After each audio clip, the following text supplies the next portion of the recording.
ቤተሰብ አንተን እየጠበቀህ ነው አይደል?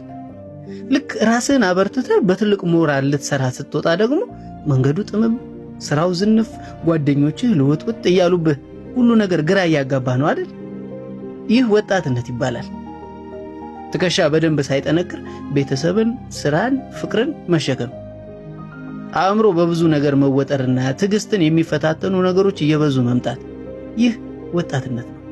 ግን እናልፈዋለን፣ ምክንያቱም ጠንካሮች ነን። እናልፈዋለን ምክንያቱም ፈጣሪ አለልን። እናልፈዋለን ምክንያቱም ወድቆ መቅረት የሰነፍ ስለሆነ። ዝም ብለህ አስበው ይሄን ጊዜ አልፈው ስትስቅበት፣ ቤተሰብ ሲኮራብህ፣ የምትፈልገውን ስታገኝ፣ ሁሉም በጊዜው ይሆናል።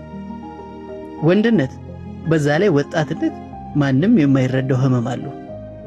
ግን ጥርሳችንን ነክሰን እናልፈዋለን። ከዛ ምን ስቃለን። ያልፋል የኔ ጎበዝ።